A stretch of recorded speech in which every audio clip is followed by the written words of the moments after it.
Fala galera, tudo bem? E vamos lá para mais uma aula hoje, prescrição de exercícios para grupos especiais. Hoje vamos falar de adolescentes, crianças e adolescentes. Olha lá, é fácil trabalhar com essa faixa etária? A gente na aula passada estava conversando sobre os idosos, né? Então saímos de um extremo da nossa vida e viemos para outro. Será que é simples trabalhar com eles? Será que é mais fácil? Será que é mais difícil? Como será esse trabalho? Vamos pensar juntos aqui, olha lá. Quando a gente fala nessa prescrição de exercícios, né, a gente precisa pensar no organismo como um todo, na estrutura corporal desse jovem. Quando a gente falou lá do idoso, a gente lembrou e salientou muito bem que o idoso, devido à fase da vida, está apresentando perdas, né? De capacidade física, de força muscular, de massa óssea. E o jovem, como está? E a criança? E o adolescente?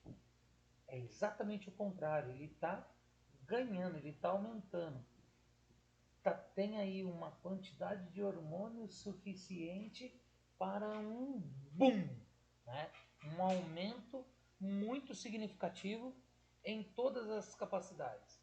No entanto, a gente precisa entender o seguinte: eu tenho que prescrever, eu tenho que pensar a forma de fazer a aplicação da atividade física, né, do exercício físico, com essa criança e com esse adolescente de uma forma muito coerente, sem pular etapas para que eu não acarrete em problemas, né, futuros para esse corpinho aí que está em formação.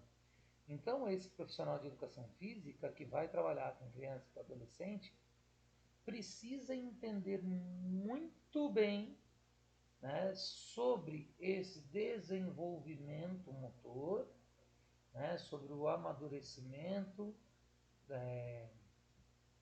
motor, sobre o amadurecimento biológico, né, sobre esse crescimento e sobre o desenvolvimento motor. E uma das coisas que a gente precisa entender muito bem são as capacidades motoras, né? E a gente vai começar a falar das capacidades motoras que são condicionantes. Então, por exemplo, se a gente falar de resistência aeróbica, a gente falou um pouquinho lá com o idoso, mas olha aqui uma definição legal. A capacidade de resistência aeróbica na infância e adolescência é semelhante ao adulto, por isso não sofre limitações funcional aeróbica. Durante o período de crescimento, as fibras musculares cardíacas dos jovens apresentam um desenvolvimento harmonioso. Dessa forma, a frequência cardíaca diminui, cresce o espaço interno do coração e o volume de pulsação aumenta, tornando o trabalho cardíaco mais efetivo e mais econômico. Toda vez que a gente vai falar de treinamento, a gente vai sempre pensar nesse trabalho mais efetivo e mais econômico. Por que mais efetivo e mais econômico? Eu preciso ter a qualidade do trabalho com um gasto de energia menor, né? Isso é ser mais efetivo e mais econômico. Então, quando eu consigo, né, fazer aí esse trabalho, né, harmonioso com as crianças, esse trabalho aeróbico, o que vai acontecer com a minha fibra no miocárdio, né, a fibra muscular cardíaca? Ela, igual à fibra muscular esquelética, ela também pode hipertrofiar, ela ganha força.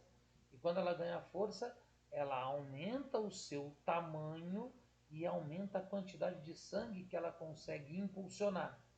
Por isso, ela diminui a frequência cardíaca. Então, por exemplo, se a gente for pensar num adulto maratonista, ele tem uma frequência cardíaca muito menor, né? E um trabalho cardíaco muito mais eficiente que um adulto comum, que não é atleta, né? Se a gente pensar aí numa pessoa comum, não atleta, tem aí entre 70 e 80 batimentos cardíacos por minuto. Você pega um maratonista de alto nível, o cara tem uma frequência cardíaca em repouso de 45 batimentos por minuto e cumpre todas as funções exigidas pelo organismo para a sobrevivência dele. Então o coração dele, devido ao treinamento, é muito mais efetivo e econômico. Tudo bem? Aí a resistência anaeróbica. Para a resistência anaeróbica, já se sabe que alta concentração de lactato em crianças representa carga muito elevada comparada às encontradas em altos valores em adultos, o que leva à conclusão de que as crianças não são aptas para cargas anaeróbicas intensas, pois elevam as taxas de cetocolaminas em até 10 vezes. Esse aumento de hormônio estressante é desfavorável devido ao fato de que parece não ter sentido levar as crianças aos limites de suas capacidades psicofísicas de suportar cargas. A capacidade anaeróbica chega aos níveis adultos no início da puberdade, mesmo em crianças e jovens treinados. Assim, é aconselhável um treinamento a partir desta fase, protegendo o organismo contra um supertreinamento. Lembra que eu falei no começo que o profissional de educação física precisa saber como funciona o organismo dessa criança, desse adolescente, para aí sim poder fazer uma prescrição segura do trabalho, né? Eu não posso queimar etapas. Então, quanto mais eu exponho a criança a treinamentos elevados, né, a super treinamentos, o que eu vou fazer? Eu vou aumentar a probabilidade de lesão, de desistência, de desgosto com o esporte, com a atividade física, e posso estar, né, estimulando essa criança a ser um adulto sedentário, que vai odiar a educação física, porque eu não soube trabalhar com ela de forma harmoniosa, de forma agradável, prazerosa. Então, quando a gente fala principalmente de criança, as atividades lúdico-recreativas são as mais indicadas para a gente conquistar essa criança para o exercício físico, para a atividade física. E eu vou começar a ensinar a modalidade esportiva, fazer treinamento, depois que ela criou essa satisfação em estar fazendo atividade física. Porque a atividade física ela precisa, galera, em qualquer fase da vida, ser prazerosa. Ela tem que nos trazer prazer. O ser humano ele sobrevive em busca do prazer, né? A gente não faz o que a gente não gosta. Então eu preciso fazer com que a atividade física também seja prazerosa, que a pessoa que vai praticar, a pessoa que vai fazer, veja nessa atividade, olhem bem, veja na atividade os resultados, os benefícios que ela o traz, para que ele continue fazendo. É simples assim o negócio, não tem segredo. Tudo bem? E depois a gente fala da força muscular. Muitas vezes os programas de exercícios físicos direcionados ao desenvolvimento da força muscular em jovens são dirigidos com um misto de experiência própria e de conhecimento adquiridos em adultos. Então, segundo Bennett, né, é possível encontrar informações, né, publicações científicas que dão suporte à prática do treinamento resistido de forma segura e eficaz entre crianças e adolescentes. Salientam que administrado sem o devido conhecimento técnico e científico, pode acarretar lesões musculares, ósseas e articulares. Galera, não é só treinamento de força. Qualquer tipo de treinamento, tanto aeróbico ou anaeróbico, ou treinamento de força, quando você ultrapassa os limites que são adequados para essa criança e para o adolescente, e até mesmo para o adulto, você vai expor a pessoa a lesões. Né? Agora, com a criança, é muito mais perigoso, né? Por quê? É um organismo que está em desenvolvimento, tem fases sensíveis para o estímulo de cada uma dessas capacidades físicas, né? Inclusive o treinamento de força.